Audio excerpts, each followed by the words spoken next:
Hello, buen día, buenos días con todos, ¿cómo están? Bueno, espero que todo bien. Buenos días, Elizabeth. Ya. A ver, vamos a comenzar ya con el desarrollo el desarrollo de la clase. ¿Ya?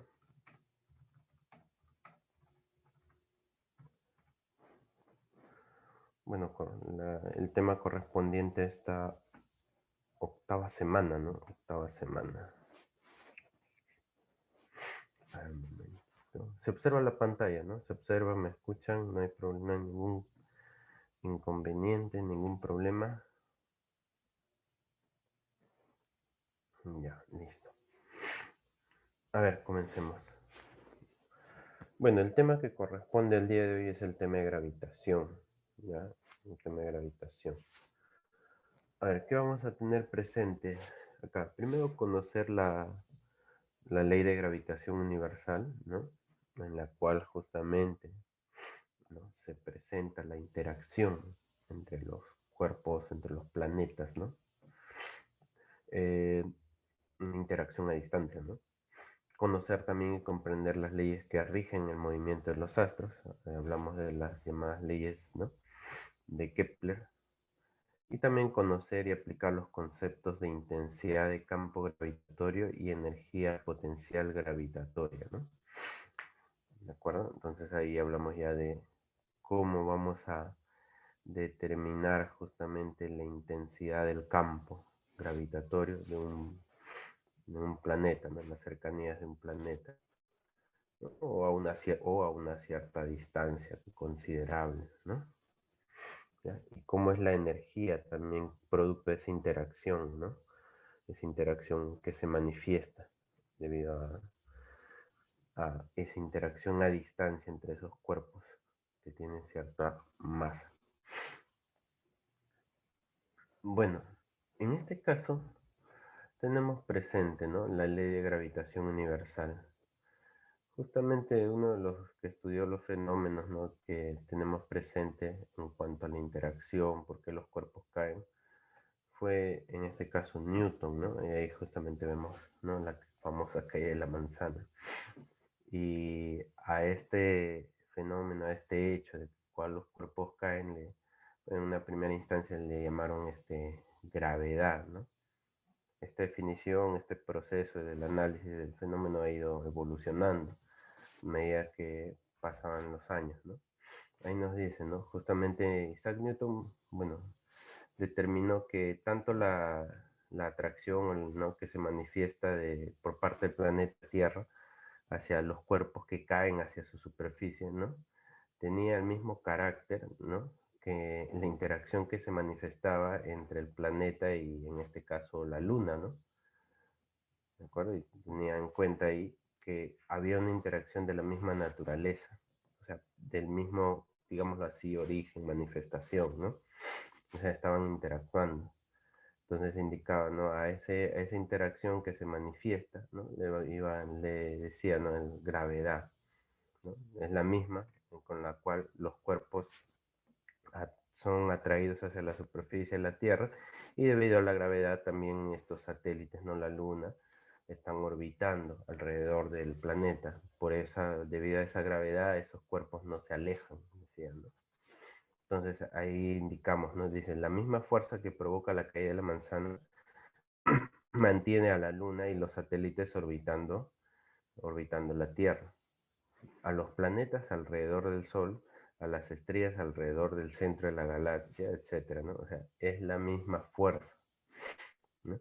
Y dicha fuerza ya le denominaron de esta manera, ¿no?, fuerza gravitatoria. Nosotros utilizamos el término fuerza de gravedad teniendo presente, ¿no?, para el planeta Tierra. En general le llamamos fuerza gravitatoria, ¿ya? Entonces, esa es la fuerza que se manifiesta justamente, ¿no?, entre las interacciones de los cuerpos, entre las interacciones de los planetas con un cuerpo, ¿ya? Y planetas estrellas, planetas satélites, ¿no? Bueno, ahí nos indican también, ¿no? Esta ley fue propuesta por Isaac Newton. Indica que dos cuerpos se atraen con una fuerza directamente proporcional al producto de sus masas e inversamente proporcional al cuadrado de la distancia que los separa. Justamente, ¿no? Isaac Newton plantea esa conclusión para esa interacción, ¿no? La intensidad con la cual estos cuerpos interactúan, ¿no? Llegando, bueno, a determinar ya lo que conocemos, ¿no? En este caso como la fuerza gravitatoria, o bueno, de manera para la superficie de la Tierra, ¿no? Considerando la superficie de la Tierra, le llamamos una fuerza de gravedad.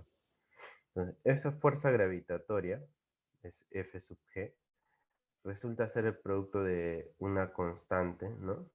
Universal, multiplicado por la masa, producto de masas de esos dos planetas, ahí está, ¿no? Y entre la distancia elevado al cuadrado, bueno, distancia de separación justamente de su centro, ¿no? Esa es la expresión justamente a la cual llegó, a la cual determinó para la interacción de estos cuerpos, ¿no? Ahí tenemos la constante de gravitación universal determinada por Cavendish, ¿no? Que es este valor, aproximadamente 6,67 por 10 a la menos 11 newton metro cuadrado entre kilómetro cuadrado. Entonces, de esta forma, tenemos presente a la llamada fuerza gravitatoria, ¿no? Una fuerza que actúa, ¿no? Una fuerza que actúa teniendo presente sin la necesidad de que estos cuerpos entren en contacto, ¿ya? Listo. A ver, entonces, acá también diremos, ¿no? Ya, pero este cuerpo, un satélite, está interactuando con el planeta. ¿Qué ocurre si tenemos acá un satélite a una distancia considerable, ¿no? A mitad quizás de la distancia de separación de la Luna y del planeta, ¿no? O entre dos planetas, quizás me indican un problema. Entonces, ¿qué ocurre si tenemos más, ¿no? De un planeta? Entonces ahí aplicamos para determinar la fuerza gravitatoria total que actúa sobre uno de los cuerpos, sobre un planeta, aplicamos el principio de superposición, pues, ¿no? O sea, la interacción independiente, uno a uno, ¿no? De cada uno de esos cuerpos, de a pares, podríamos decir, ¿no? Y luego hacemos una suma vectorial simplemente, ¿no? Entonces acá tendríamos presente este planeta, masa M1 la trae a él de masa M, hablamos de una fuerza gravitatoria 1, lo mismo ocurre para el planeta de masa M2, lo mismo ocurre para este planeta de masa M sub n. Entonces en general tendríamos, ¿no? Cada uno de manera independiente lo hemos tomado, ¿no? A pesar de que los otros también están presentes, los otros planetas están presentes, pero lo hemos tomado de manera independiente. A eso nos referimos cuando hablamos del principio de superposición, pues. Entonces, ahora, ¿qué hacemos? Superponemos todas esas fuerzas, ¿no? Entonces debemos sumar, ¿no? Entonces debemos sumar, pero mediante una suma vectorial. Y obtendríamos ahí la fuerza gravitatoria total, ¿no? La fuerza gravitatoria resultante experimenta ese planeta, ¿no? De masa M. No te olvides que es una suma de fuerzas, o sea, es una suma vectorial, ¿de acuerdo? Ya, a ver, veamos entonces esta aplicación en función a lo que acabamos de mencionar, a la fuerza gravitatoria.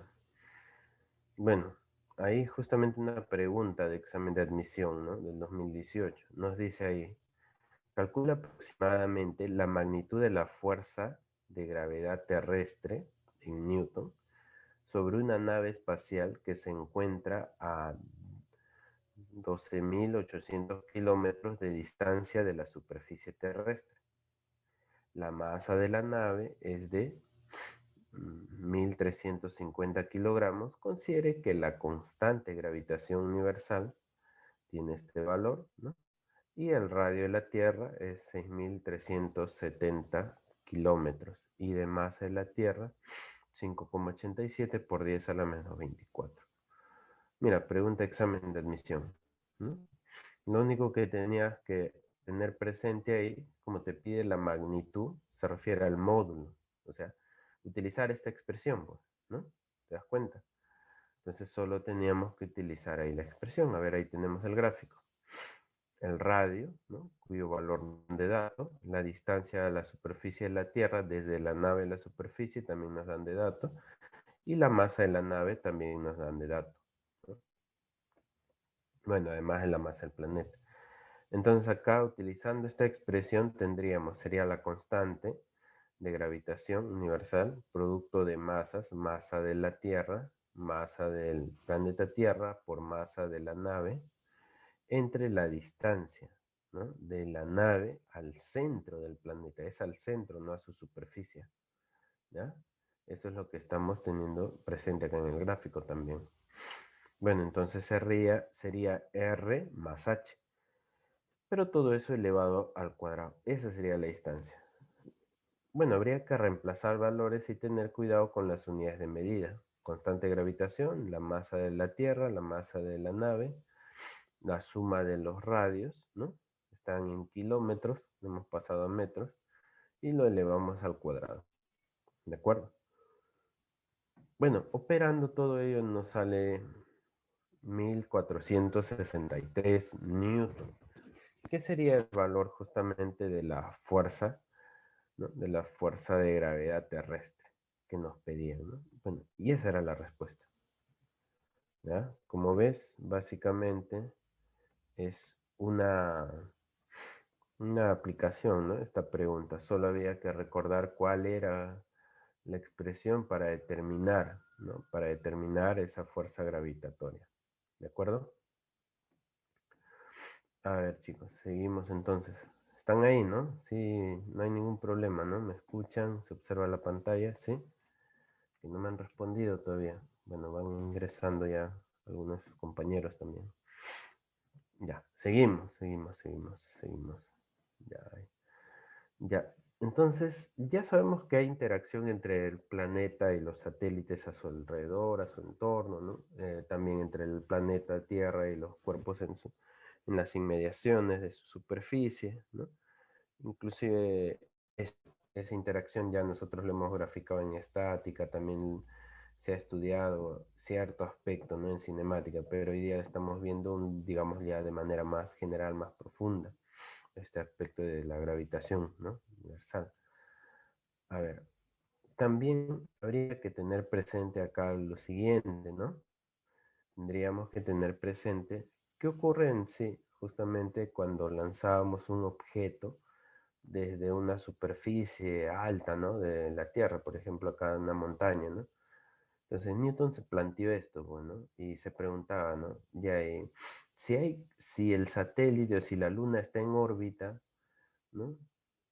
¿Qué condiciones debe cumplir para que este cuerpo quede justamente orbitando, o sea, quede moviéndose alrededor del planeta sin que se acerque, sin que caiga, ¿no? Salía también esa interrogante pues, por parte de él, ¿no? Entonces empezó a ver, ¿no? A analizar y a estudiar, ¿no? ¿Qué debería ocurrir? ¿Qué condiciones se deberían dar para que eso se manifieste? Entonces él planteó lo siguiente, bueno, si un proyectil se dispara horizontalmente desde lo alto de una montaña, ¿no? Desde lo alto de una montaña, ¿no? Va a describir ciertas trayectorias considerando la atracción de la Tierra, ¿no? Claro, acá alguien diría, profe, pero ¿y esta trayectoria cómo va a describirlo? Si el planeta no es hueco. Bueno, imaginariamente él decía, no, ya, lo lanzamos, realiza esta trayectoria, ¿no? Con cierta velocidad, describe esta trayectoria, que se aproxima a una elipse, aumentamos la velocidad, describe esta trayectoria también, ¿no? Prácticamente las trayectorias que iba describiendo él, ¿no? A medida que estudiaba ese caso, encontraba expresiones matemáticas correspondientes a una elipse. Pero tenía en cuenta también, obtuvo también que esa elipse se fue aproximando justamente a un círculo, a medida que iba considerando ciertas velocidades, ¿no? Entonces describía ya, en cierto caso, una trayectoria circunferencial, mira. Si seguía aumentando la velocidad, ¿qué ocurría? Bueno, nuevamente se iba alejando en mayor medida de ese objeto y consideraba ya trayectorias elípticas. En un momento llegó ya a considerar trayectoria parabólica y una hipérbola. Entonces acá nos dice, ¿no? Una bala una bala de cañón con una velocidad superior a la velocidad de escape seguiría una hipérbola y escaparía de la superficie de la Tierra, ¿no? Claro, si empezamos por ese caso, decimos, le imprimimos una determinada velocidad de tal manera que se aleje de la superficie de la Tierra, que escape, ¿no? Digamos que se aleje de él, que ya no perciba esa atracción por parte de la Tierra. Entonces tendríamos ahí una determinada velocidad y esa trayectoria que describiría sería una hipérbola. En el otro caso nos dice, ¿no? Una bala de cañón con velocidad de escape seguirá una parábola y escapará también, ¿no? O sea, tenía presente ya que había ciertas condiciones para las cuales la velocidad de este cañón que lanzaba o de este proyectil de cañón debían cumplir y bajo las cuales ya empezaban a escapar, a alejarse de la superficie, a escaparse del planeta, ¿no?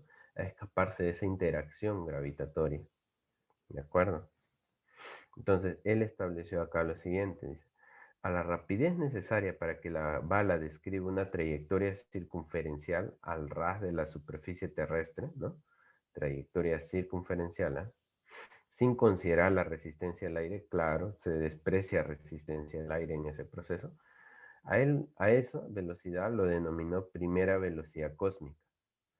Entonces, la primera velocidad cósmica corresponde al lanzamiento de un proyectil, ¿no? De tal manera que describa una trayectoria circunferencial respecto del planeta Tierra, respecto al centro, ¿no? Entonces, ahí tenemos la primera velocidad cósmica. El otro era la rapidez necesaria para que el proyectil escape de la atracción terrestre. A él se le denomina segunda velocidad cósmica. ¿Ya? O sea, la rapidez con la cual debe ser lanzado este proyectil para que ya logre escapar de esa atracción terrestre. ¿De acuerdo? A ver, nosotros vamos a ver justamente cuáles son esa primera velocidad cósmica y esa segunda velocidad cósmica. Acá nos dice, ¿no? A ver, en esta aplicación, determine la primera velocidad cósmica, constante gravitación, el radio y la masa de la Tierra. Bien claro nos dice que está describiendo una trayectoria circunferencial, ¿eh? Y despreciamos resistencia al aire. Entonces ahí tendríamos que aplicar justamente lo que ya conoces, ¿no? Nos dice esto, es lanzado con una rapidez v, pero debido a la atracción terrestre, esta esferita comienza a describir esta trayectoria, pero resulta ser una trayectoria circunferencial. Si nosotros dibujamos las fuerzas, tendríamos que dibujar la fuerza gravitatoria, ¿cierto? Como me dice desprecia resistencia al aire, la única fuerza que dibujaríamos sería él, pues, ¿no?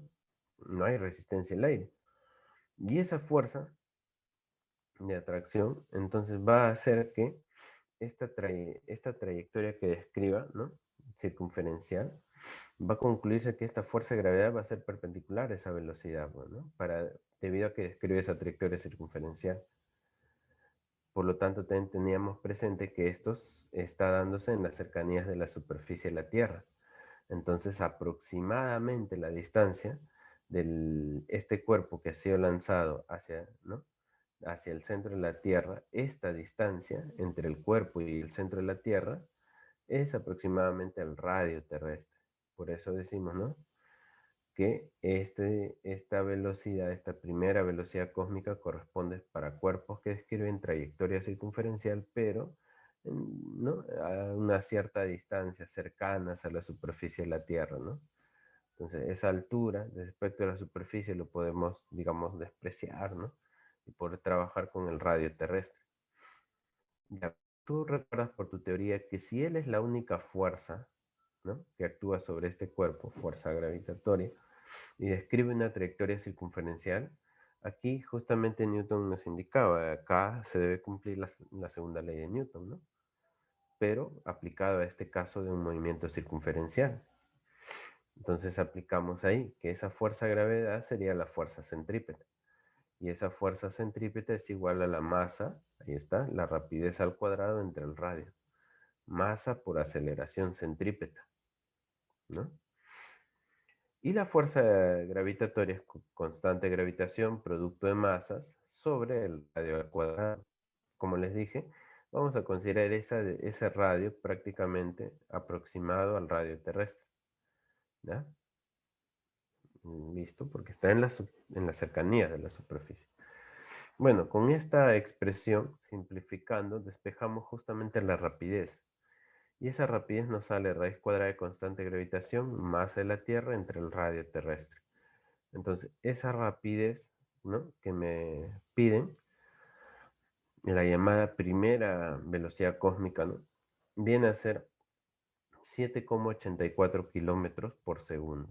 Entonces, ese es el valor, ¿de acuerdo? Ese es el valor correspondiente a la primera rapidez cósmica, ¿no? Entonces, habría que tener en cuenta, ¿no?, justamente cómo obtenemos ello, debido a que describe una trayectoria circunferencial, ¿ya? Bueno, es una aplicación directa. Veamos lo siguiente. Ya, a partir de ahí, ¿no?, del hecho de que estos cuerpos interactúan sin la necesidad de que entren en contacto, salió la necesidad, ¿no?, de poder estudiar estos fenómenos, pero en función a la idea justamente de que hay un ente, ¿no?, que genera esta interacción a distancia. ¿Y quién es ese alguien que está presente o que se manifiesta, ¿no?, alrededor de estos cuerpos, de estos planetas, y está presente, ¿no?, hace posible esa interacción a distancia? Entonces surge ahí la idea de campo gravitatorio, ¿no? ¿De acuerdo? Entonces, bueno, ahí hablamos que estos cuerpos, en virtud a su masa, manifiestan esa propiedad en el espacio, ¿no? Y ahí dice, todo cuerpo en virtud a su masa manifiesta las propiedades del espacio que lo rodean. Una de estas propiedades es el campo gravitatorio, el cual, ¿no?, el cual que le permite transmitir las interacciones gravitatorias a otros cuerpos que se encuentran a su alrededor. Por eso les decía, sin la necesidad de que entre en contacto. Para representarlo lo empleamos, ¿no?, empleamos unas líneas imaginarias llamadas líneas de fuerza, ¿ya? Entonces, la idea del campo gravitatorio justamente estaba en virtud a poder tener en cuenta, ¿no?, por qué se da esas interacciones a distancias, quién es el intermediario, por decirlo así, ¿no? Debido a qué.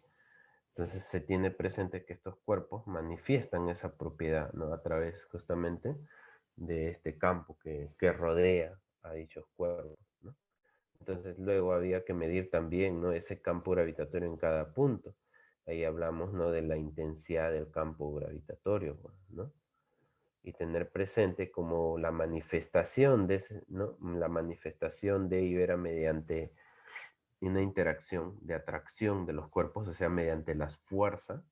Entonces decía, ¿no?, ya hay que darle una representación geométrica a este campo gravitatorio, pero usemos justamente lo que está de manifiesto, ¿no? ¿Qué se manifiesta? Ah, la atracción. Y la atracción, ¿no?, esa interacción lo cuantificamos mediante la fuerza. Entonces representémoslo geométricamente mediante la descripción de cómo viene el comportamiento de esas fuerzas en cada punto.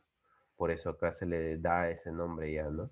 Las llamadas líneas de fuerza. O sea, se emplean estas líneas de fuerza para representarlo geométricamente, ¿no? Para ya no tener, digamos, en la mente una idea solamente de, está el campo, pero ¿cómo será, no? Ya quiero tener una imagen ya propiamente para tener una idea del campo, ¿no? Entonces nos ayudamos de las fuerzas, de cómo se manifiesta en cada partícula que colocamos acá o en cada cuerpo que colocamos acá, cómo se manifiesta la fuerza, ¿no?, sobre ese cuerpo alrededor de este planeta. En este caso, justamente esas líneas de fuerza, ¿no?, tendríamos que me van a representar el campo gravitatorio. Y como es de atracción, por eso lo dibujamos siempre apuntando hacia dicho planeta, pues, ¿no? ¿De acuerdo? Entonces ahí tenemos la representación del campo gravitatorio de la Tierra, ¿ya? No se olviden. Entonces, esto de acá, bueno, en función a los conceptos, ya veremos más adelante, ¿no? Cuando hablemos ya de otros campos, que se manifiesta o se tiene básicamente la misma idea, ¿no?, el mismo principio, ¿no?, de interacción para poder formar esa representación geométrica de las líneas de fuerza, ¿no? ¿Ya? Bueno, como les decía, en cada punto o a ciertas distancias del planeta, el campo, esa fuerza gravitatoria es distinta, ¿no? Pero como habíamos dicho, alrededor de este planeta hay un campo, eso significa lo siguiente: si yo coloco acá un cuerpo de masa m, o colocamos por acá más lejano el mismo cuerpo de masa m, lo que está de manifiesto es la interacción, la fuerza gravitatoria sobre cada uno de esos cuerpos. Acá también fuerza gravitatoria, pero la intensidad no es la misma.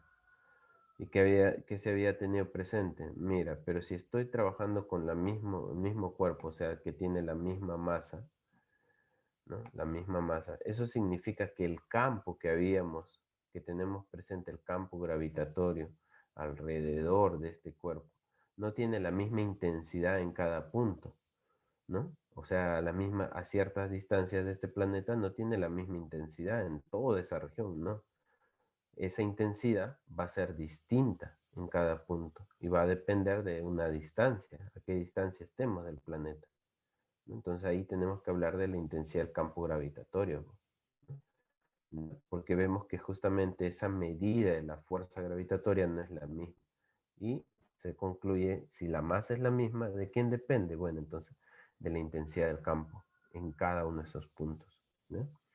Entonces se define justamente de manera vectorial, ¿no? La intensidad del campo gravitatorio, que es más, que no es más que la aceleración de la gravedad, ¿ya? Lo que conocemos nosotros, ¿no? Lo que hemos ido trabajando. Entonces, la intensidad del campo gravitatorio en una determinada distancia del planeta es más que todo la aceleración de la gravedad, ¿ya? Bueno, ahí decimos, ¿no? Eh, en una magnitud es una magnitud vectorial. Acá, bueno, acá me he equivocado, debería ser. Es una magnitud vectorial que nos permite caracterizar cada punto del campo gravitatorio. Correcto, o sea, caracterizar, ¿no? Cuantificar, por decirlo así, ¿no? Cada punto, medirlo, tener una medida de cada punto del campo gravitatorio. Su medida nos expresa la fuerza gravitatoria que transmite el campo por cada unidad de masa. También podemos decir que es la aceleración de la gravedad en cada punto del campo. ¿Y cómo se define entonces matemáticamente? Mira, ahí está. Planeta, acá un cuerpo, un satélite, digamos, de masa m, ¿no? A esa distancia hay una fuerza justamente gravitatoria, y entonces esta fuerza gravitatoria es debido a que el campo acá también tiene una cierta intensidad, ¿no? Entonces ahí definimos a esa intensidad como la aceleración de la gravedad. Y esa magnitud vectorial, ten presente que tiene la misma dirección que la fuerza de gravedad. ¿Y cómo lo definimos matemáticamente? De esta manera: la fuerza gravitatoria dividido entre la masa, ¿no? Independientemente justamente, ¿no? De la masa, debe ser independiente de la masa. Por eso estamos comparando la fuerza que percibe ese cuerpo en dicho punto dividido entre la masa.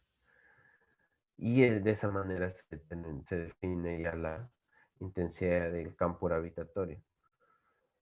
Bueno, unidad de medida de Newton entre kilogramo, que equivale a metros sobre segundo al cuadrado. Ya, pero si nosotros trabajamos con el módulo, tendríamos presente también que esa fuerza gravitatoria es constante de gravitación, producto de masas, sobre la distancia que los separa a esos dos cuerpos elevado al cuadrado, ¿no? Bueno, a los centros, mejor dicho, ¿no? A los centros de esos dos cuerpos, esa distancia que separa los centros de esos dos cuerpos elevado al cuadrado, dividido entre la masa m. Cuando tú operas, simplificas, te queda esto, que el módulo ¿no? de esa intensidad del campo gravitatorio en el punto P es constante, ¿no? Constante universal por lo que viene a ser la masa del planeta y dividido entre la distancia elevado al cuadrado, ¿ya? Listo, entonces ahí tendríamos justamente el módulo de esa intensidad. El módulo de la aceleración de la gravedad, sí, el módulo. ¿ya? De esta forma lo vas a determinar. Ya. A ver, veamos la aplicación. Nos dice, desde la superficie terrestre a, perdón, ¿a qué altura, desde la superficie terrestre, a qué altura el módulo de la aceleración de la gravedad será la 16ª parte del valor de su módulo, ¿no?, en la superficie terrestre? ¿Ya? Y bueno, nos dan el radio, considerar el radio terrestre, aproximadamente vamos a usarlo ese valor, ¿no? ¿Ya? 6.400 kilómetros.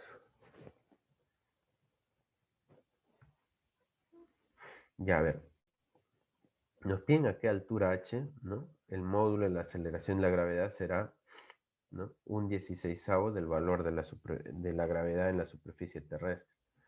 Entonces tendríamos esto. En la superficie terrestre, la aceleración de la gravedad tiene un valor, ¿no?, que lo indicamos acá, G sub, ¿no? G en la superficie, pero a nosotros nos piden G en un punto que se encuentre a una altura h respecto a esa superficie terrestre, ¿ya?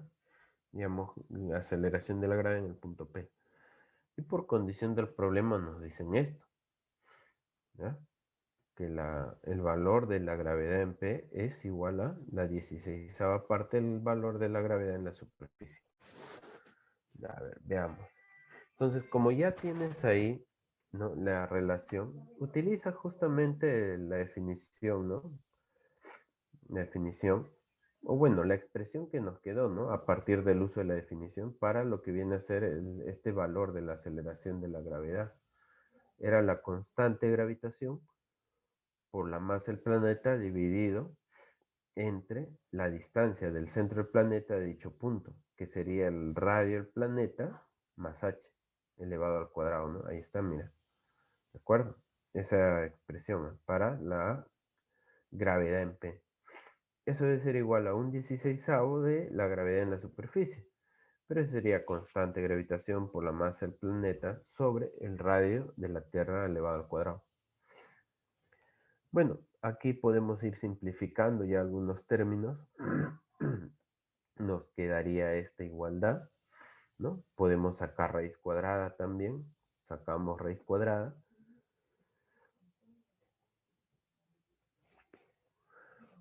A ver, perdón. Si sacamos raíz cuadrada, ¿no?, tendríamos esto. La inversa de esta suma es igual a la inversa de 4RT, ¿no? 4 veces el radio terrestre. Bueno, ya casi despejando tendríamos que h es 3 veces el radio terrestre.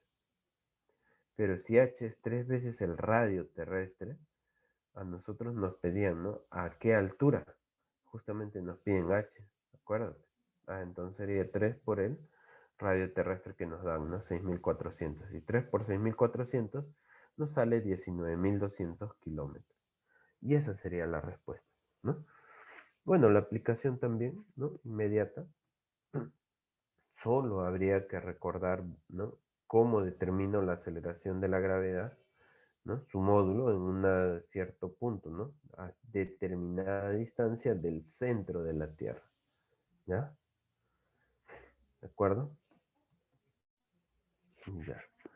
Bueno, a partir de ahí, ya que hemos medido la intensidad ¿no?, hemos definido ya la intensidad del campo gravitatorio, se ha tenido presente ello, también tendríamos en cuenta ya lo siguiente, que hay una energía potencial, ¿no? Producto de esas interacciones entre estos dos cuerpos, hay una energía. ¿Te acuerdas que cuando hablábamos de energía mecánica se tuvo presente, ¿no?, la medida de las interacciones, ¿no?, mediante la energía potencial? Entonces acá de manera ya, digamos, ¿no?, más general tendríamos la expresión para la energía potencial gravitatoria. Y ahí nos dice, ¿no?, es aquella forma de energía que se asocia a un sistema de cuerpos en virtud a la interacción gravitatoria que existe entre ellos. ¿Cómo lo vamos a determinar? Bueno, si hablamos de una interacción gravitatoria, tenemos presente que debemos hablar de interacción de dos cuerpos, pues. ¿no? No podemos hablar de una interacción de un solo cuerpo, ¿no? Entonces, empezaríamos con la interacción debido a dos cuerpos, ¿no? Lo cual se tiene presente. Y esa energía potencial gravitatoria sería menos constante gravitación producto de masas entre esta distancia, ¿ya? Entre la distancia. Te das cuenta que acá, bueno, es parecido, ¿no? A lo que viene a ser el módulo de la fuerza, ¿no? Ya, pero en este caso, ¿no? Se diferencia porque acá vemos que no está elevado al cuadrado y acá aparece un signo menos, ¿ya? De esta forma tendríamos esa energía potencial gravitatoria. Ya, ¿y qué ocurre si tuviese más de dos cuerpos? Igual, lo trabajas en parejas y los vas sumando, de a pares nada más, ¿no? Tú lo trabajarías así. ¿Cuál es la energía que almacena ellos dos? Luego, ¿qué sería esto, no? Luego, indicaría, ¿y cuál sería la energía que se da entre uno y 3? ¿No? Ahí está, mira, de a pares. Y esa energía sería esto. Y luego indico, ¿no? ¿Cuál sería la energía potencial gravitatoria entre 2 y 3? ¿Ya? Entre 2 y 3. Y sería este de acá, ¿no? Entonces, lo único que estamos haciendo ahí es calcular la energía, ¿no? Potencial gravitatoria, en este caso, ¿no? 2 a 2 de parejas, ¿no? De a pares. Y veo que voy a encontrar 3, ¿no? 3 sumas, ¿no? 3 términos para la energía potencial gravitatoria en función a este sistema. Sumando todo ello, ya tendríamos la energía potencial gravitatoria de dicho sistema. Es una suma escalar por si acaso, ¿ya? Bueno, ahí nos dice acá, ¿no? La fuerza de gravedad es una fuerza conservativa, ¿correcto? En consecuencia, su trabajo mecánico no depende de la trayectoria que realiza el cuerpo y se determina de esta manera. Entonces, ¿te acuerdas que habíamos visto en energía? Bueno, ya lo habían visto en energía esta parte. Como la fuerza de gravedad es una fuerza conservativa, ¿no? Ello se cumple debido a que, ¿no? A que el trabajo que desarrolla esta fuerza es independientemente de la trayectoria que siga un cuerpo. Independientemente de la trayectoria que siga un cuerpo, el trabajo de la fuerza es la misma, ¿ya? ¿Y qué se cumple entonces si esa fuerza de gravedad es conservativa? Bueno, se cumpliría que la energía, ¿no? Que la energía mecánica que tiene, o bueno, la energía en este caso potencial gravitatoria que tienen A, menos la energía potencial gravitatoria que tienen B, esa diferencia me da el trabajo de la fuerza de gravedad, ¿ya? ¿De acuerdo? El trabajo de la fuerza de gravedad o fuerza gravitatoria, ¿ya? Esta entonces sería la expresión que debemos tener en cuenta. Trabajo de la fuerza gravitatoria es igual a la diferencia de energías potenciales gravitatorias. A ver, veamos esta aplicación, chicos. Ya que hemos calculado hace un momento la primera velocidad cósmica, ¿no? A ver, veamos la segunda. ¿Ya? Veamos la segunda. A ver. Entonces tendríamos esto acá, ¿no? Determine la segunda velocidad cósmica. La segunda velocidad cósmica, ¿en qué momento correspondía? ¿Se acuerdan? Era la velocidad con la cual se debe lanzar, ¿no? Desde una superficie alta, ¿no? De una montaña, digamos, para que el cuerpo escape, ¿no? De toda interacción, ¿cierto? De toda atracción del planeta, ¿no? Entonces hablábamos ahí de la segunda velocidad cósmica. Entonces es la necesaria, ¿ya? O sea, la mínima necesaria, ¿no? ¿De acuerdo? Ya, entonces tenemos presente esto. Ahí dice, ¿no? Segunda velocidad cósmica es la velocidad mínima con la que el proyectil describe una trayectoria, ¿no? Una parábola, y ya no retorna a la Tierra. O sea, avanza, se mueve, ¿no? Prácticamente con las justas. Por eso decimos con la velocidad mínima. La idea es que lo lancemos con la velocidad mínima necesaria, de tal manera que solo logre escapar. Y si solo logra escapar una vez que ya se queda, digámoslo así, divagando en el espacio, prácticamente su velocidad sería cero, ¿no? Muy pequeña, ¿no? Porque ha usado esa energía que tenía, la ha usado para poder escapar de la atracción terrestre, ¿no? Entonces debemos tenerlo presente de esa manera, ¿ya?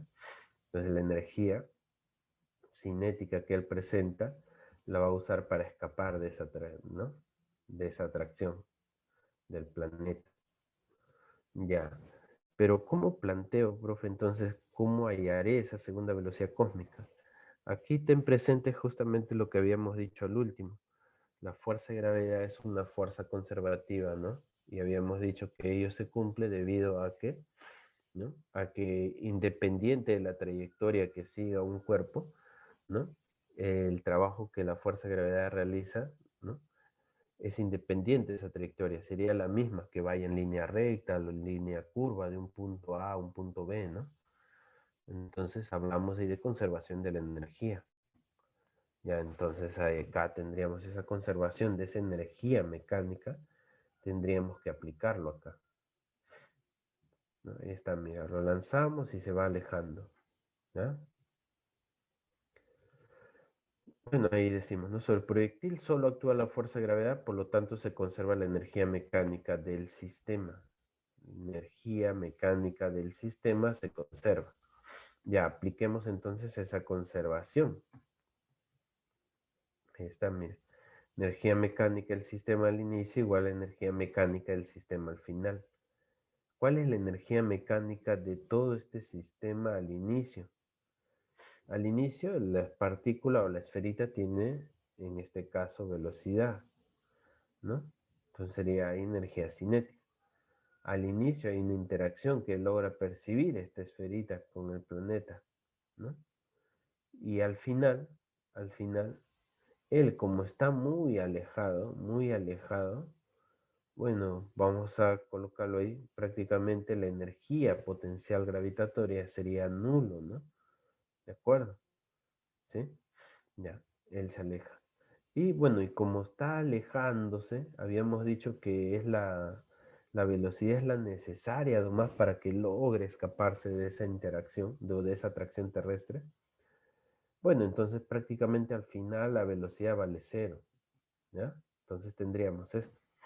Al inicio, energía potencial gravitatoria, energía cinética, y al final tendríamos la energía potencial gravitatoria, pero donde la distancia, te das cuenta, es una distancia bien grande, por eso decimos infinito, ¿ya? Bueno, y cinética ya no, se escapó a las justas, prácticamente velocidad cero. Ya, pero si la distancia desde el centro del planeta hacia la partícula que está bien lejano, ¿no? Si esa distancia es un valor bien alto, esto prácticamente vale, ¿no? Vale cero, ¿no?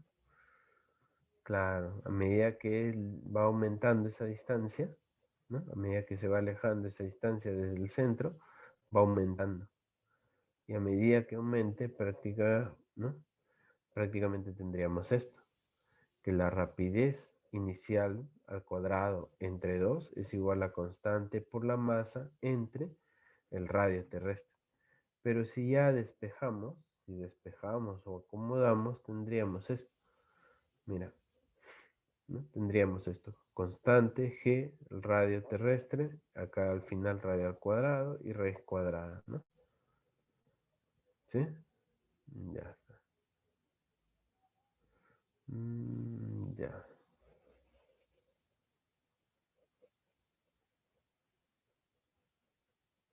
correcto, ya está. Lo único que hemos despejado acá, ¿no? Listo. Ya, ahora esto de acá lo dejamos expresado de esta manera, ¿ya? Porque constante por la masa sobre el radio al cuadrado, ¿el que viene a ser?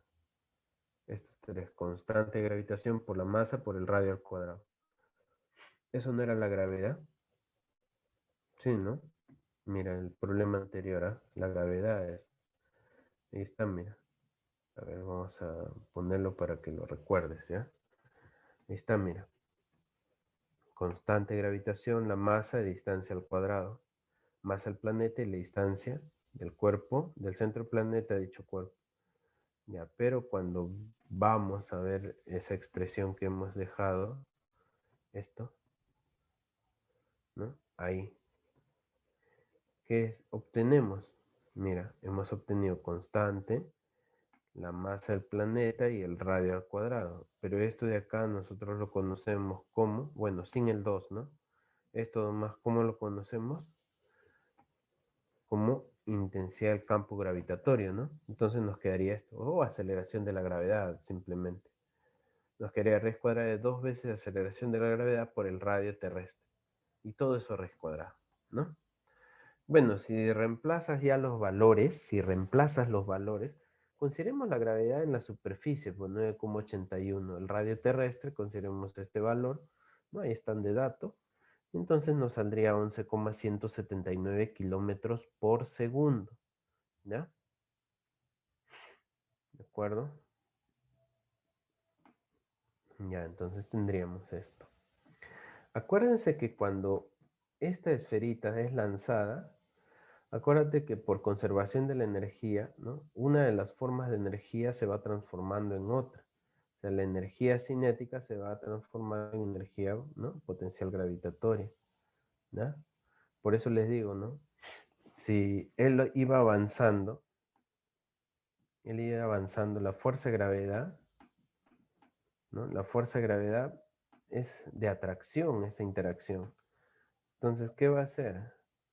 Va a hacer que a medida que avance, ¿no? A medida que se aleje, esa velocidad que él tenía vaya disminuyendo. Mientras ocurre esa interacción, eso va a ser la fuerza de gravedad. Mira, va a ir disminuyendo su velocidad.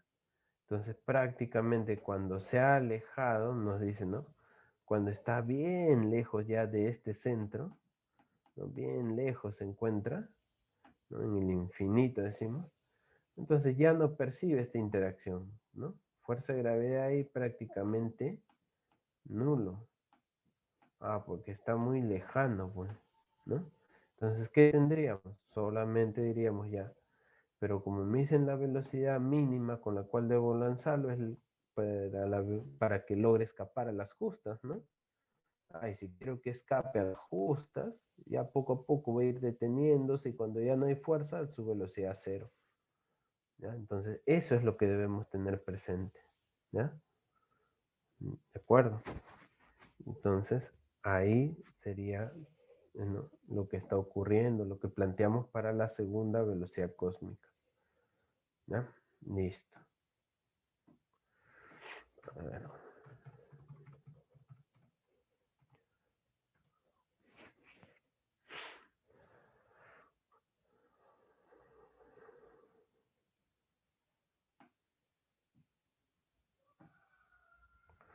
Ya, a ver. Bueno, hasta ahí tendríamos esa segunda velocidad cósmica.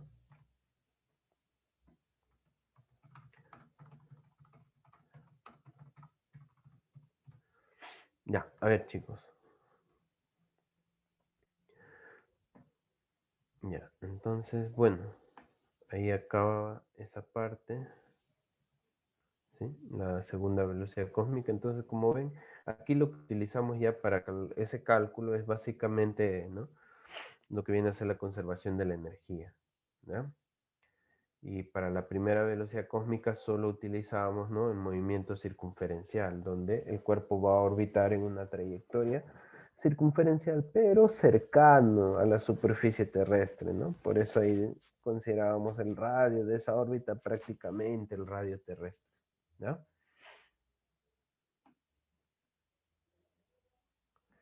Ya está.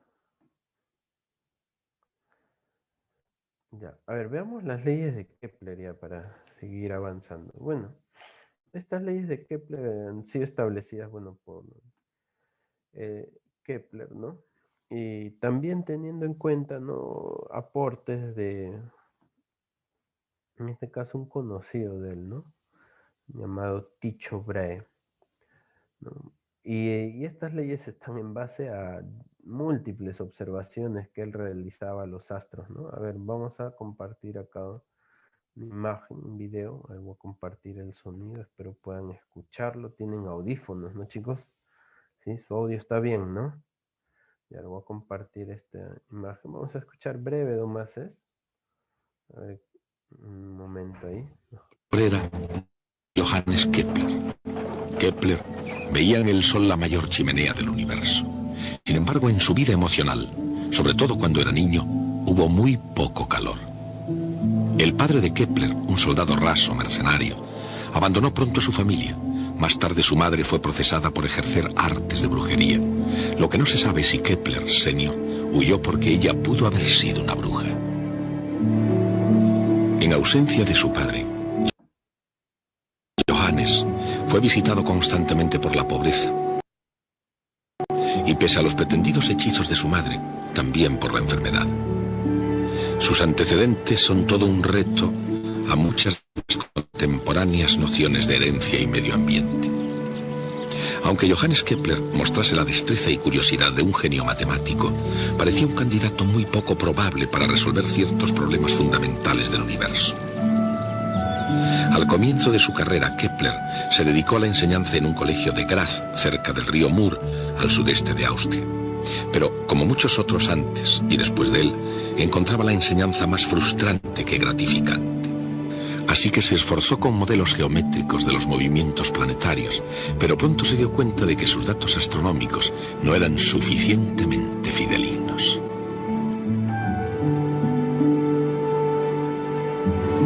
Al comenzar el nuevo siglo, el 1 de enero de 1600, Kepler se puso en camino a la búsqueda de los datos astronómicos más exactos que hubiera sobre la Tierra y del hombre que los poseía, Tycho Brahe.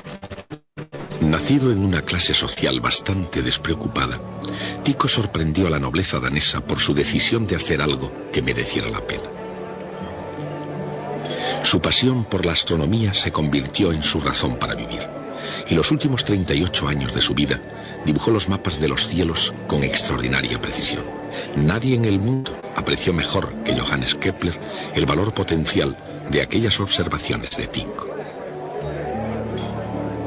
Para él, esos datos eran la llave imprescindible para abrir la puerta del universo y para revelar lo que él llamaba los secretos de los cielos.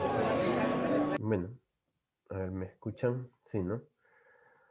Bueno, ahí justamente en el video nos da una breve reseña, ¿no? Que en función a justamente las observaciones que se realizaban, ¿no? En este caso de los astros en el cielo, se tenía ya, digamos, una idea de cómo era el movimiento, ¿no? Cómo era justamente el proceso de interacción o, digamos, de trayectoria, ¿no?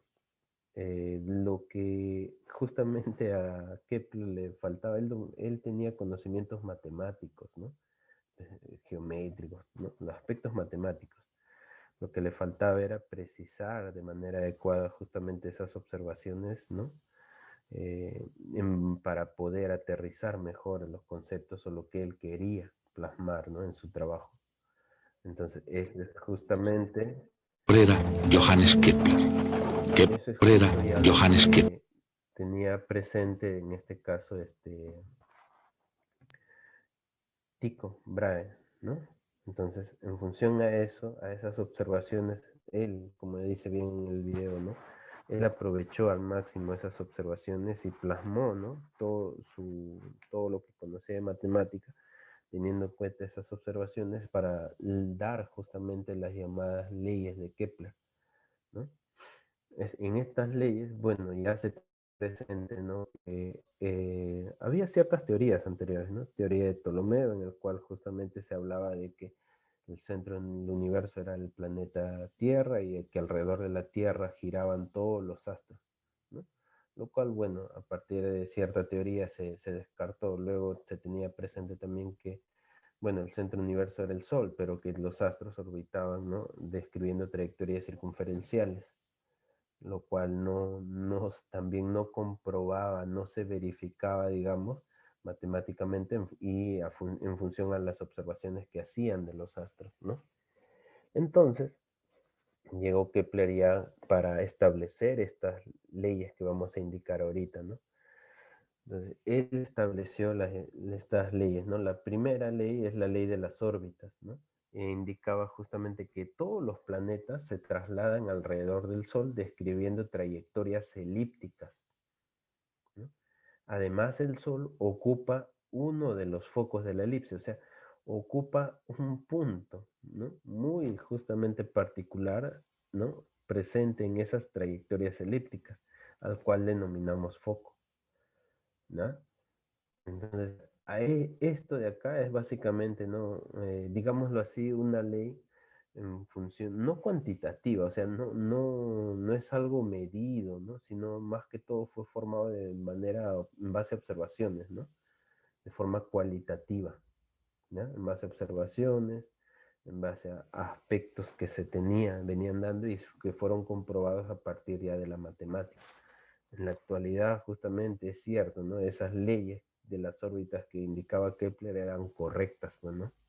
Teniendo en cuenta que el Sol se encontraba en uno de los focos de dicha trayectoria elíptica. Y eso se cumple para todos los planetas, ¿no? Ahora, de esto de acá, hay que tener en cuenta algunos términos, algunos nombres que aparecen. Por ejemplo, el perihelio. El perihelio es el punto, ¿no? A lo largo de este eje mayor de la elipse, a lo largo de este eje mayor, ¿no? La línea que contiene a los dos focos se le llama eje mayor, ¿no? Entonces, ese perihelio es el punto más cercano respecto del foco, ¿no? Donde se encuentra justamente el Sol, ¿no? O sea, por eso ya que hay distancia mínima del planeta respecto del Sol. Esta es la distancia mínima. Esa distancia mínima lo consideramos perihelio. En los problemas quizás te dicen, ¿no? Un planeta pasa por el perihelio, ¿no? Entonces tú ya debes tener en cuenta esta imagen. Cuando un planeta pasa por el perihelio, se refiere a que está lo más cerca del Sol, ¿de acuerdo? La mínima distancia respecto al Sol, y se tiene presente que eso se cumple en este eje que pasa justamente por los dos focos, ¿ya? Y bueno, el afelio es la máxima distancia, o sea, lo más alejado del Sol, afelio, ¿ya? Es la distancia más alejada respecto del Sol. Es el otro punto característico que debemos tener presente, el afelio. A ver, algunas de las propiedades justamente de la elipse que debes tener, ¿no? En cuenta, ¿no? Son las siguientes, lo vamos a ver acá, ¿no? Bueno, una propiedad básica que utilizamos, ¿no? En lo que viene a ser ya la siguiente ley que vamos a ver a continuación es esto. Ya, mira. En plan gráfico, un trozo de cuerda y dos alfileres aclaran la sencilla elegancia de una elipse. Como la cuerda no se estira, mantiene su longitud, y la distancia total que hay desde un alfiler al lápiz y al otro alfiler es constante. Un punto se llama foco y dos puntos, los focos. La longitud del semieje mayor es A, la del semieje menor B, y la región encerrada por la elipse tiene un área, pi AB. Bueno, este es básicamente, ¿no? Algunas propiedades que deben manejarse, ¿de acuerdo? Acá ustedes deben conocer, bueno, el área es, ¿no? El producto de pi por A por B, inclusive el área va a estar ya en una de las leyes también, ¿no? Va a estar involucrado, ¿no? El área barrida, ¿de acuerdo? ¿Ya? Entonces, esto de acá, chicos, es importante que lo tengan presente, ¿ya? Hay que tener presente. Entonces, para cerrar esta parte de la primera ley, bueno, básicamente las trayectorias son trayectorias elípticas, ¿ya? Y hay que identificar a qué me refieren, que se refieren con el perihelio y con el afelio, ¿no? A veces también en los problemas ya no hablan de un perihelio, ¿no? De un afelio, sino perigeo, dicen, ¿no? ¿No? Y ageo. Bueno, ahí se refieren ya no que están orbitando en trayectorias elípticas al respecto del Sol, ¿no? Sino del planeta Tierra, ¿no? O de un planeta desconocido a veces, digamos, ¿no? Entonces, pero ese término per vas a encontrarlo como referencia a la mínima distancia, ¿ya? Y el término af, afe como referencia, ¿no? a la distancia más lejana, ¿de acuerdo? ¿Ya? Por ahí quizás los términos cambien, ¿no? No aparezca el término helio, ¿no? O lío, ¿ya? ¿De acuerdo? Claro, y esos puntos siempre van a identificarlo justamente en este eje mayor, ¿ya? En ese eje mayor. Bueno, propiedades de la elipse también se cumple esto, bueno, que esta suma de estas distancias, ¿no? Esta distancia más esto, ¿no? Resulta ser justamente en este caso el semieje, ¿no? ¿Ya? Mayor, el semieje mayor. Ya, a ver, veamos entonces la siguiente diapositiva. A ver, En plan gráfico, siguiente, a ver, un momentito.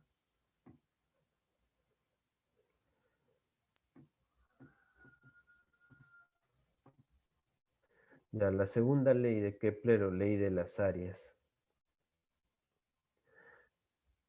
Ya, la ley de las áreas. Bueno, en este caso también determinó, ¿no?, que las áreas barridas por el radio vector, acuérdate, no hablamos de un radio, acuérdate que las trayectorias son elípticas, sino el radio vector, ¿ya? Es el radio que acompaña en todo momento al movimiento del planeta a lo largo de esa trayectoria elíptica y está medido respecto justamente del Sol. A esto nos referimos. Mira, acá. Este es el radio vector, de acá del Sol hacia el planeta cuando está acá, ¿no? Del Sol hacia el planeta. O sea, cuando el planeta va avanzando, que está por acá, entonces ese radio vector está siempre apuntando a él. ¿Y de dónde se pone? Respecto del Sol, ¿no? Entonces por eso hablamos del área barrida por ese radio vector, ¿no? En todo momento está apuntando. A medida entonces, si junto todos esos, ¿no?, radiovectores, me doy cuenta que barre un área, ¿no?, a medida que el planeta avanza, ¿ya?, en su órbita. Entonces, ¿qué determinó él? Indicó que el área barrida por el radio vector es proporcional al tiempo que emplean, ¿ya?, en avanzar justamente esa, ¿no?, esa trayectoria o parte de esa trayectoria elíptica, ¿no?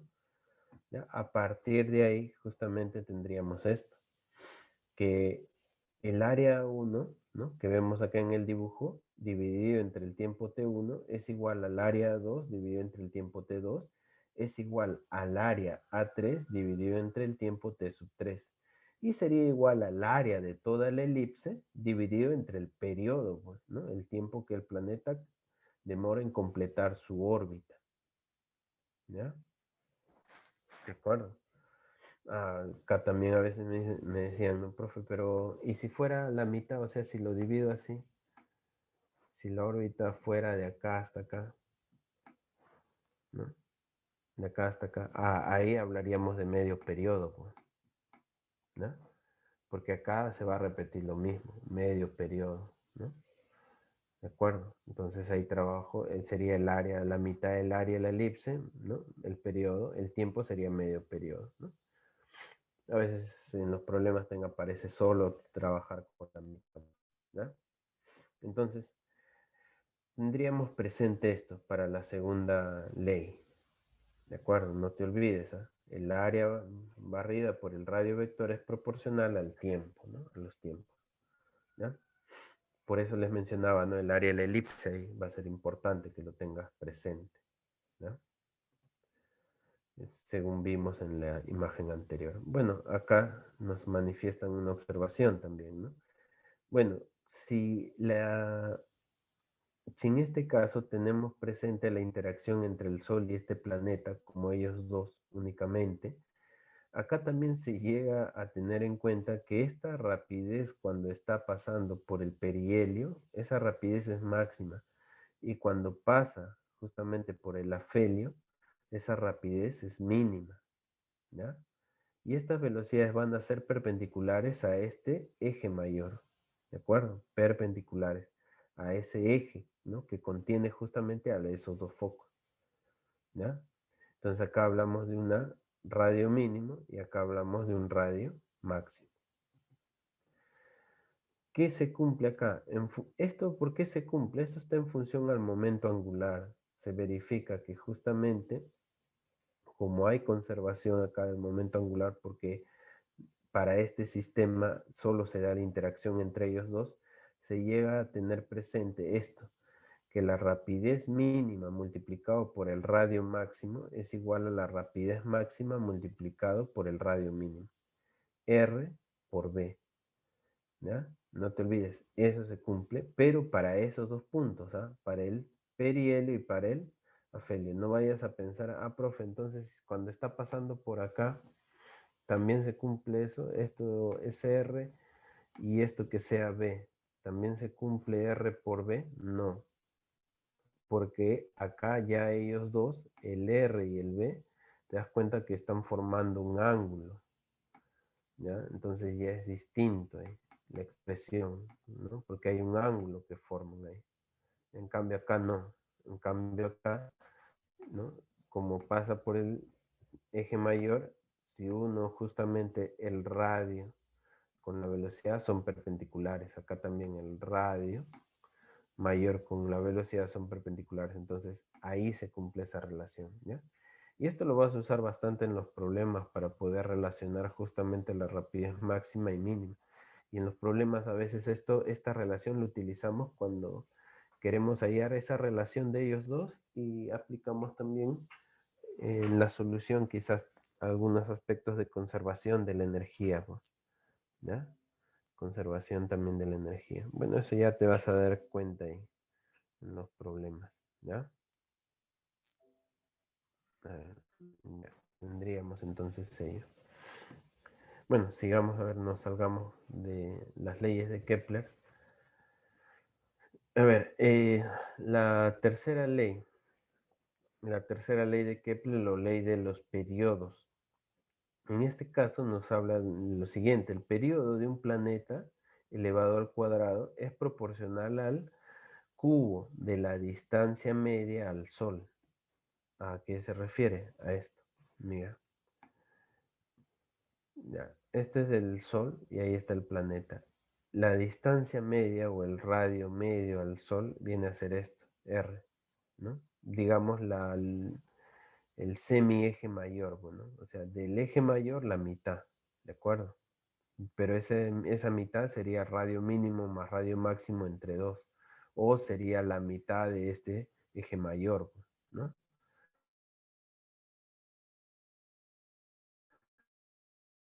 Todo alrededor de manera pendiente el periodo, ¿no? Dividido entre su radio medio, elevado, periodo al cuadrado, perdón, del planeta A, dividido entre el radio, ¿no? Medio elevado al cubo para ese planeta A. Y lo mismo se va a cumplir para los otros planetas. Y esa división es igual a esta constante, 4pi cuadrado, constante de gravitación universal, y la masa del Sol. ¿Ya? Entonces, por ejemplo, este es para un planeta, supongamos que es para el planeta A, ¿no? ¿De acuerdo? Pero otro planeta tiene esta otra órbita quizás, ¿no? Esta otra órbita, ¿no? Entonces, y el Sol acá. Entonces, para esta otra órbita o un planeta B, digamos, ¿no? Tendrá su periodo, este planeta B. Entonces lo colocamos acá, el periodo de ese planeta B. Ese planeta B tendrá su radio, ¿no? Su propio radio, en este caso radio medio, ¿no? Pero ese radio medio le corresponde a ese planeta, porque esta es su órbita de él, ¿ya? Y en cambio esto de acá le corresponde a este planeta A, ambos orbitando alrededor del Sol. Por eso ahí decimos que esa división es igual a esta constante, ¿de acuerdo? ¿Ya? Entonces, eso es lo que nos establece esta tercera ley de Kepler, ¿ya? Bueno, ahí hablamos de la constante de gravitación y también R, ¿no? El radio medio, ¿ya? Distancia medio, radio medio. Ahora, esto de acá también a veces es aplicable para satélites que orbitan en trayectorias circunferenciales alrededor de un planeta. Esto de acá, sí, es aplicable. Y por dinámica circunferencial se verifica rápidamente ello, ¿ya? Entonces acá lo anotamos, ¿no? Las leyes de Kepler también se cumplen para casos de satélites naturales, ¿no? Y artificiales que orbitan alrededor de un planeta. Por ejemplo, en el caso de algunos problemas, a veces te dicen, no, un satélite orbita alrededor de un planeta escribiendo una trayectoria circunferencial. Bueno, ahí es sencillo y lo verificas esto por dinámica, ¿no? Donde acá aparecería la masa del planeta, pero eso sería para un satélite. Profe, pero también se puede aplicar para un satélite que describe una trayectoria elíptica, sí, también. O sea, estas leyes, por eso acá nos dicen, ¿no? También se cumple para satélites naturales o artificiales alrededor de los planetas, ¿no? ¿Ya? A ver, veamos acá.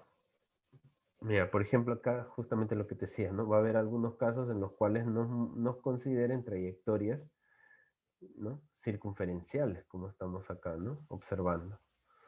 Nos dice, el gráfico muestra un sistema planetario donde dos planetas, 1 y 2, orbitan en torno a una estrella S.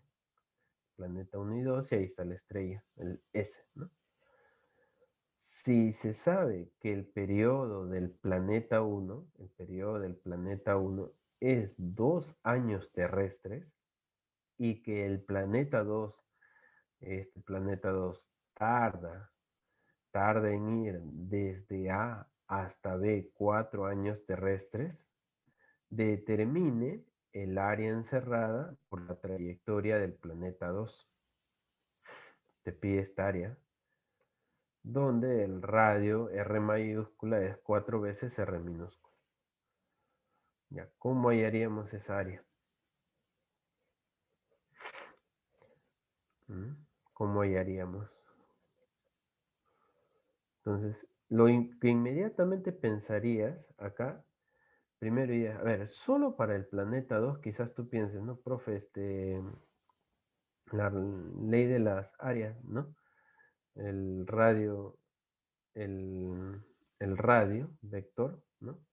Barre una determinada área, pero eso va a ser proporcional al tiempo que demora. ¿Te acuerdas de esa ley, de la segunda? Quizás quieras determinar ello, ¿no?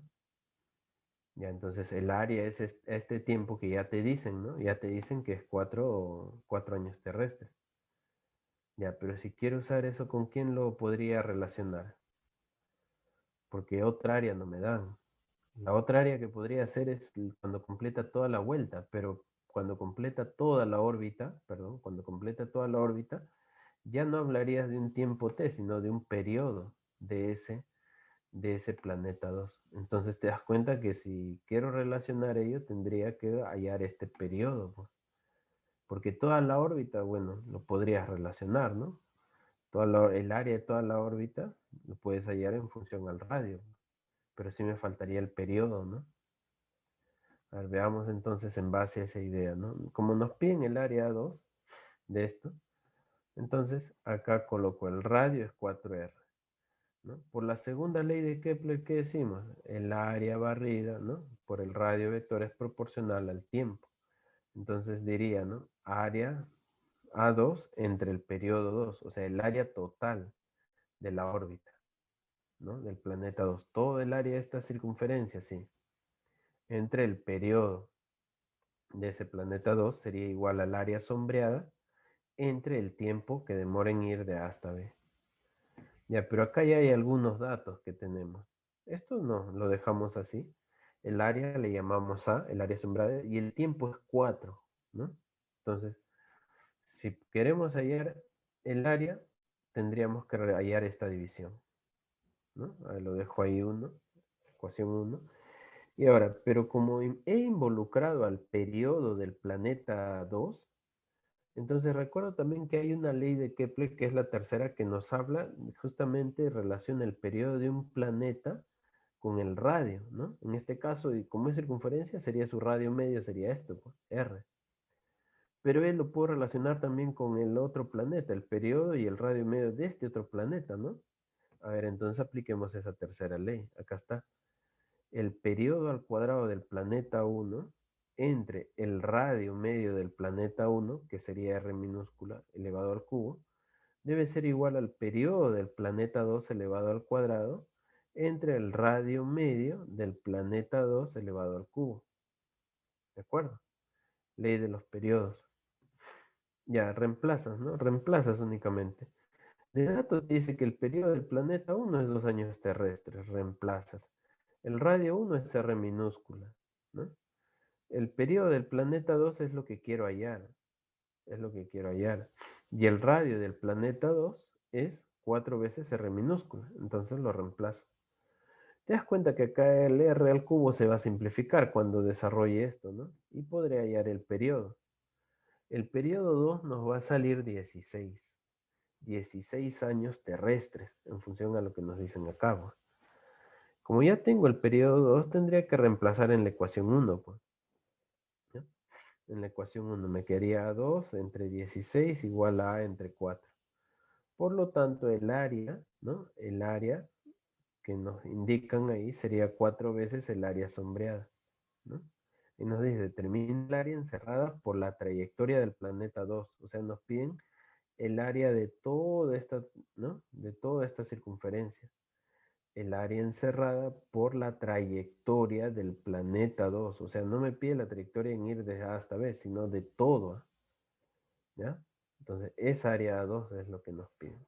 Entonces, simplificas y queda 4 veces esta área, ¿ya? ¿Correcto, chicos? Entonces, ahí hemos relacionado justamente estas dos leyes de Kepler. Bueno, eso sería todo por ahora, jóvenes. Entonces, a partir de ahora sí ya, entonces activamos la práctica para poder, pues, puedan desarrollar, ¿ya? Ya. Ya, a ver, un momentito, voy a colocar entonces la práctica todos para que lo desarrollen, por favor. A ver, ¿dónde está? Acá.